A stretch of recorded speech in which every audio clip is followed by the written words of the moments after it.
and I'm back with another episode of the Gaming Pulpit. Today, I have two subjects I want to talk about. The main one I wanted to actually talk about is just open world games and how they're essentially a clone of each other. Like,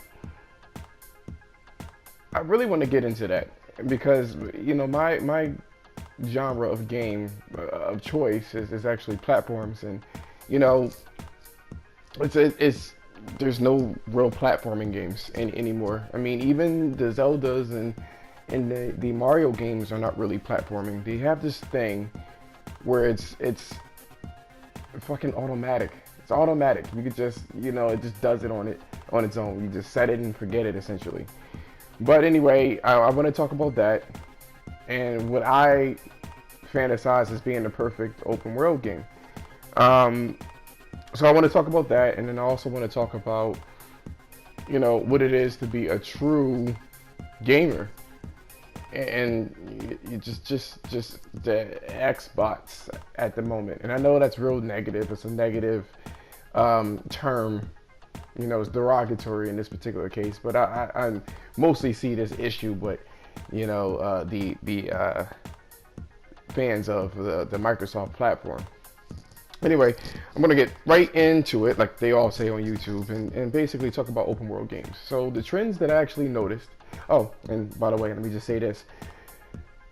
Let me know what you think in the comments, what you liked or disliked about the video, and if you liked it, obviously a sub will be greatly appreciated, or a like even. So anyway, going back to what I was saying before. So as you can see in the background, you see that I'm playing Gravity Rush. And I think one of the biggest issues for platforming nowadays, and not platforming, open world games, is just the overall interesting levels or locals and stuff like that that you really don't pay attention to. A lot of this shit is just basically filler. I love this game a lot. Gravity Rush, I really do. I love this game, but it's such a weird game because you're mostly in the air all the time. You don't get to see, you know, the little pieces of the city and stuff like that because you have entirely too much freedom. So I think there should be a balance between freedom and just kind of controlled elements. So one of my favorite open world games of all time is Grand Theft Auto 3. I love that game because they provided you with a certain amount of freedom, but then they roped you in. They pulled you in for certain things, such as you couldn't swim. Another thing that they ended up doing was certain missions were not available at certain times. Which forced you to use the save systems to go to sleep so you can wake up at those particular times. They'll tell you what time to come back, which was really cool. They have this in the other Grand Theft Auto games, but it's so convoluted. It's a lot of fucking systems that goes into play, and I feel like they overcomplicated it, which is my biggest problem with Red Dead Redemption, which I know I've made a couple of complaints about Red Dead. I mean, that's like the worst case scenario for an open world game to me. You get these vistas and stuff like that, right? And you can go anywhere that you want pretty much, and you can't really say anything about, you know, a platforming and just exploring the environment and stuff like that, because most of the environments are flat. So the freedom comes in when you are on your horseback, and it takes you 15 minutes, 10 to 15 minutes, or just say 7 to 15 minutes to traverse between missions. And for some reason, Rockstar does this thing where they have one mission, and then you trigger that mission, which is usually at the camps, and they want you to go across the fucking country essentially, which takes you about 10 to 15 minutes. Then they start throwing these side missions at you, and although you don't see these side missions on your map, they're still there. And yes, you can ignore it, but that kind of takes away from the experience. It's just they throw so much at you, and a lot of this shit's fluff. So when I'm fucking horseback riding from one room or one fucking from the camp all the way across the fucking map, I'll hear this several times. Help! Help! Help me! My leg is trapped. I got bit by a snake. Do you want to ride a fucking horse? And it's just too much. It's entirely too much. And they're not really good side quests because you just go over there, give the motherfucker some medicine or suck the fucking poison out their leg or open up the fucking bear trap and then somehow they die from that too, which is like, okay. And then, you know, you get so distracted by the bombardment, excuse me, of just shit to me. There's no focus, there's no flow to it. The missions, the main missions themselves are scattered across the world. There's no flow on where you need to go. You know what I mean? For the first part of the game, the first act, from you going to the snowy areas to the swampy ass area, you can get that. But then they still want you to bounce back and forth, and it's boring. There's nothing in between you and your base and your mission, the starting point and the end point. There's nothing in between that but fucking a whole bunch of flat lands. And it doesn't make the world interesting. Yeah, you get the graphics, you see the storms rolling in, which a lot of people talk about and stuff like that. You see the storms rolling in, that's great. You know, you may have these little side quests that they sprinkle throughout the level to make you feel like it's active, but you know, everybody dealt with the same fucking missions because they went through the same type of flow, which is it's terrible, actually. So my argument is this, and I'll even throw in Horizon Zero Dawn, as everybody knows I like Horizon Zero Dawn. You don't have a big world, so they got that part right, knowing that if you have a world too big, it'll be boring to traverse. But then you are so limited in what you can do because there's a lot of, you know, elevations and stuff like that within the game. It's not that you can't climb it, but you can climb it in an unnatural way. You know what I'm saying? Or if they do want you to climb it, you see like these spray painted fucking, you know, ledges that you can only crawl across through there. So it's too limited. There's games back in the day like Tomb Raider. You remember the old PlayStation 1 games, the Tomb Raider games? They give you multiple paths to go through, specifically Tomb Raider 3. And it felt like a huge adventure because they crafted, you could do a lot of motions in there. You could do a lot of animations. You could do a lot of climbing and exploration because everything served as a purpose. You know what I mean? So you didn't get those times where it's just too flat. You know what I'm saying? That didn't happen. You know, you'll walk from one place to another. You may run across an enemy or two. And then you had either a puzzle to kind of break up the monotony, or the actual traversal is the puzzle. So it made you, you know, kind of like you had to slow down and explore it on your own anyway. And there were consequences, real consequences to not being able to do it properly. Not just walking away from a mission and all of a sudden fucking mission failed type stuff. Thank God they don't have that shit in Horizon Zero Dawn. So that's one of the things that they do have that's good, but it's too limited in terms of her repertoire moves or places you can climb and stuff like that. And it's automated too, so you suck onto the fucking ledges and stuff like that, and there's no real consequence really for making a mistake if you're doing any type of platforming. You don't feel that sense of I can die at any moment, so I gotta be careful. They had this in Mario 64, they had this in Banjo-Kazooie, they had this in Croc. Those games, basically all platformer games. I was expecting, as I've gotten older, that platforming games were going to extend into like an open world type setting. So I guess my solution for open world games, or what I believe should happen, is you should be able to, how can I put this? You should be able to, you got the moves. Okay, fine. You get the moves. Great. You know what I mean? They should give you a whole bunch of moves to play around in there. And they should give you reasons to use every single move, whether you're crawling into a space. I remember back in Tomb Raider 3, that was really cool. Back to old Tomb Raiders, where they introduced crawling. You can crawl into little spaces and stuff like that. They gave you reasons to explore and creep into little places. So if you weren't crawling, then there was places that you had to go. There was this Nevada level where you had to cross over chasm of if you will, and that was fucking cool. So you had this chasm that you would, essentially have to find a way to cross over. And I know people, if you run across this video, you may mention about Zelda. There's no real platforming in Zelda other than stamina management.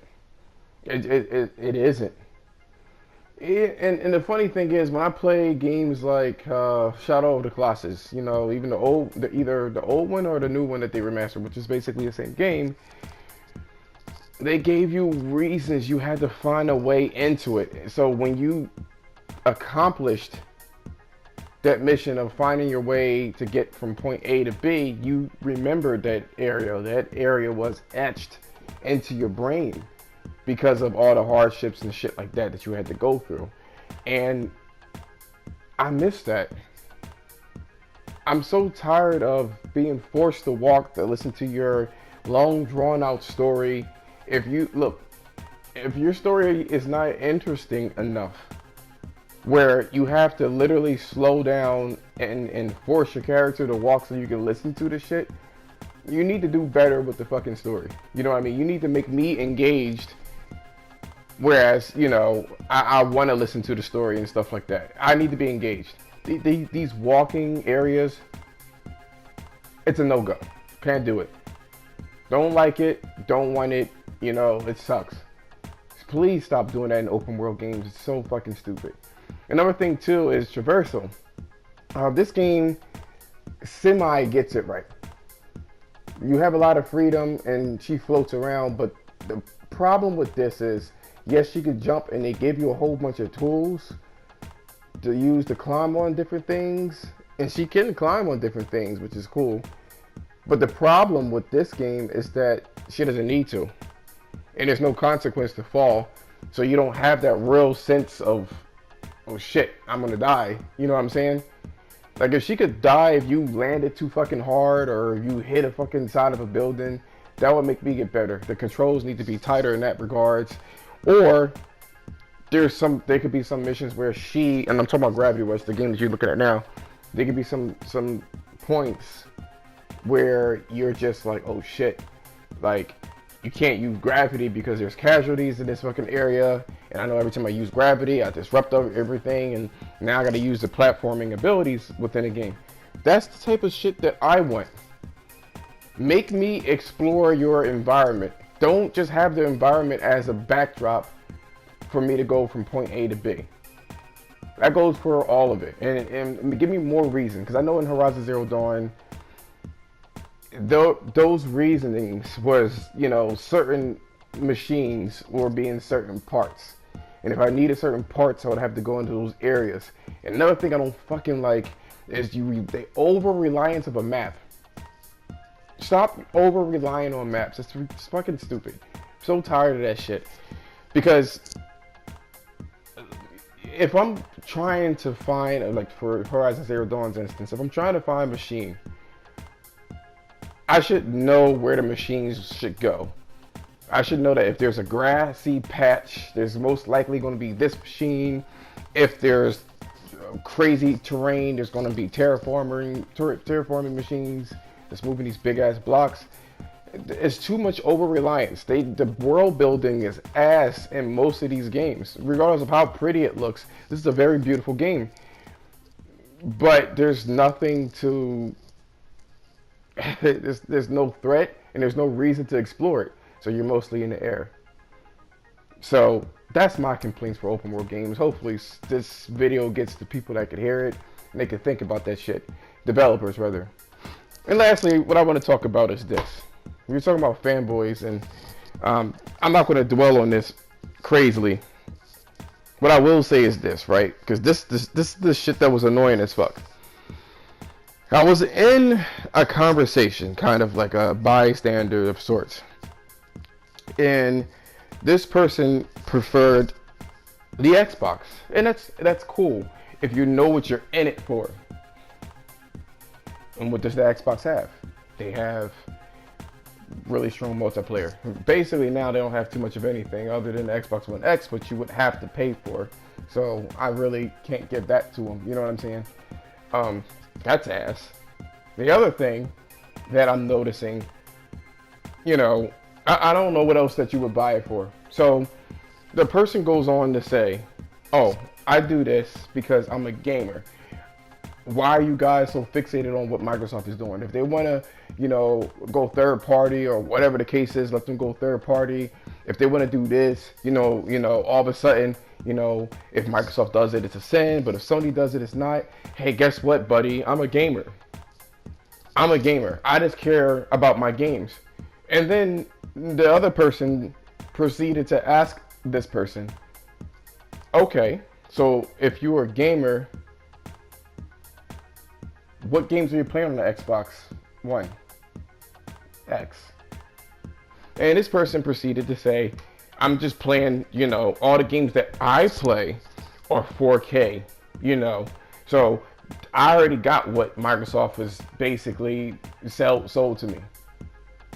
Despite the fact that that's not really true, because there's some games, unless he's just buying exclusives, Microsoft games. Then if there's other third-party games such as Red Dead Redemption and things like that, where I don't know if it has dynamic resolution. There's a lot of games that have dynamic resolution, so maybe he's talking about Red Dead. But most of the games, if it's not Forza, and if it's not what's that fucking game called? The fucking Sea of Thieves. If it's not those two games, then they're dynamic resolutions. But I digress. My problem is this. So I'm listening to this shit, and he says that the reason why I got an Xbox is because of my friends. I only got a few friends on the PlayStation 4, and I got hundreds of friends on the Xbox. How can you, within the same mouth, state that you're a gamer and that you guys are fanboys for jumping on the bandwagon of the Microsoft hate, and that you're a gamer and that's why I got this shit for, but the reason why you bought a console is because of your friends? When all of those games exist except for a handful, which they got terrible reviews. This person also went on to say that it's all subjective. You know what I'm saying? And I'm like, okay, so if it's subjective, that's what I'm thinking to myself. Prove to me that you are continuously playing that game, that you love the game so much. The person's not going to be able to prove it. Not at all. What they're going to do is they're playing third-party games, and because Microsoft said, he can't admit that he's a fanboy. Like, everybody knows I'm a fanboy for you know, PlayStation. So I'll be willing to say that shit. But that was my question. If you're so much of a fanboy, if you're so much of a gamer, why did you pick up a console for your friends? Anyway, let me know what you think about this video in the comments. Let me know what you liked or disliked about the video. And if you liked it, a sub would be appreciated.